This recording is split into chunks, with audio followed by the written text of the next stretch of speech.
എല്ലാവർക്കും ദൈവത്തിൻ്റെ കൃപയുണ്ടായിരിക്കട്ടെ. കരുണയുള്ളവരായിരിക്കുവിൻ. എങ്ങനെ കരുണയുള്ളവരായിരിക്കണം? സ്വർഗസ്ഥനായ പിതാവ് കരുണയുള്ളവനായിരിക്കുന്നത് പോലെ കരുണയുള്ളവരായിരിക്കുവിൻ. സ്വർഗസ്ഥനായ പിതാവ് കരുണയുടെ ഉറവിടമാണ്.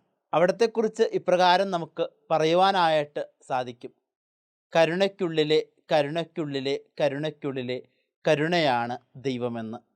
ക്രിസ്തുവിനെക്കുറിച്ച് പറയപ്പെടുക ദൈവത്തിൻ്റെ കാരുണ്യത്തിൻ്റെ മുഖമാണ് ക്രിസ്തു എന്നതാണ്. അങ്ങനെ കരുണയുടെ ആൾരൂപമായ ദൈവം നമ്മളോട് കരുണ കാണിക്കുന്നത് കൊണ്ടാണ് നമ്മൾ ഓരോരുത്തരും നിലനിൽക്കുന്നത്. അവിടുന്ന് നമ്മളെ നീതിയോട് മാത്രമല്ല കാരുണ്യം കൊണ്ടുകൂടിയാണ് അളക്കുന്നത്. അതുകൊണ്ടാണ് നമുക്ക് ഓരോരുത്തർക്കും പല ആവർത്തി വീണുപോയിട്ടും തിരികെ വരാനുള്ള കൃപ ലഭിക്കുന്നത്. അങ്ങനെയെങ്കിൽ ദൈവത്തിൻ്റെ ഈ കരുണ അനുഭവിച്ചുകൊണ്ടിരിക്കുന്ന നമ്മൾ മറ്റുള്ളവരോട് എപ്രകാരമാണ് പെരുമാറേണ്ടത്? മറ്റുള്ളവരോട് നമ്മൾ കരുണ കാണിക്കാനായിട്ട് മനസ്സാകണം.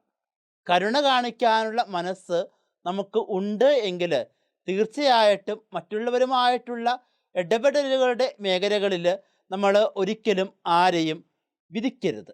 നമ്മൾ വിധിച്ച് സംസാരിക്കുമ്പോൾ ആ വ്യക്തിയെ നമ്മൾ നഷ്ടപ്പെടുത്തി കളയുകയാണ് ചെയ്യുക. ഒരിക്കലും വീണ്ടെടുക്കാനായിട്ട് സാധിക്കാത്ത രീതിയിൽ നമ്മൾ നഷ്ടപ്പെടുത്തി കളയും.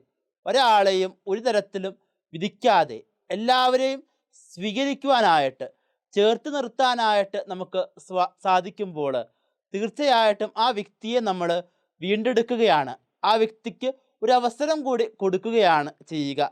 രണ്ടാമതായിട്ട് ആർക്കെതിരെയും കുറ്റാരോപണം നടത്തരുത്. കുറ്റാരോപണം നമ്മൾ നടത്തുമ്പോൾ തീർച്ചയായും നമ്മൾ ആ വ്യക്തിയെക്കാളും ആ വ്യക്തികളെക്കാളും വലിയവനാണ് എന്ന അഹങ്കാരമാണ് നമ്മുടെ ഉള്ളിൽ നിറയുക. അഹങ്കാരം നമ്മുടെ ഉള്ളിലേക്ക് നിറയുമ്പോൾ പിന്നെ ദൈവത്തിൻ്റെ കൃപ അവിടെ പ്രവർത്തിക്കുവാനായിട്ട് അവസരമില്ലാത്ത ഒരു സ്ഥിതിയാണ് പിന്നീട് ഉണ്ടാവുക. മൂന്നാമതായിട്ട് ക്ഷമിക്കുവാനുള്ള ഒരു മനസ്സാണ് നമുക്ക് ഓരോരുത്തർക്കും വേണ്ടത്. ക്ഷമ എന്ന് പറഞ്ഞാൽ അതൊരിക്കലും ഒരു ശക്തിക്കുറവല്ല, അതൊരിക്കലും നമ്മുടെ ഒരു ദൗർബല്യവുമല്ല.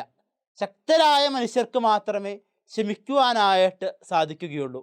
ക്ഷമിക്കുമ്പോൾ നമ്മൾ ഒരു കാര്യം പ്രത്യേകം ഓർക്കണം: നമ്മുടെ ഉള്ളിലെ മുറിവുകൾ അവിടെ നമുക്ക് മായ്ച്ചു കളയാനായിട്ട്, ആ മുറിവുകളിൽ നിന്ന് വിടുതൽ ലഭിക്കുവാനായിട്ട് നമുക്ക് ക്ഷമിക്കുന്നതിലൂടെ സാധിക്കും.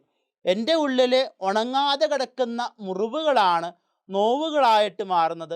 അത് ക്രൂരമ്പുകളായിട്ട് മറ്റുള്ളവരെ ഞാൻ ഉപദ്രവിക്കുന്നതിന് കാരണമായി തീരുന്നത്.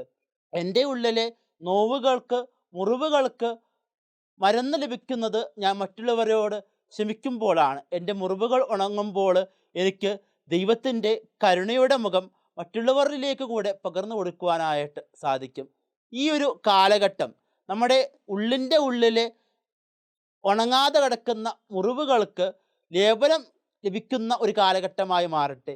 സ്വയം മറ്റുള്ളവരോട് ക്ഷമിച്ചുകൊണ്ട്, സ്വയം തന്നോട് തന്നെ ക്ഷമിച്ചുകൊണ്ട്, രമ്യതയിലെത്തിക്കൊണ്ട് ഉള്ളിലെ മുറിവുകളൊക്കെയും അനുഗ്രഹങ്ങളായിട്ട് മാറുന്ന ഒരു കാലഘട്ടമായി മാറട്ടെ. അതിനുള്ള കൃപയ്ക്കായിട്ട് നമുക്ക് ഈ ഒരു കാലഘട്ടത്തിൽ പ്രത്യേകമായി പ്രാർത്ഥിക്കാം.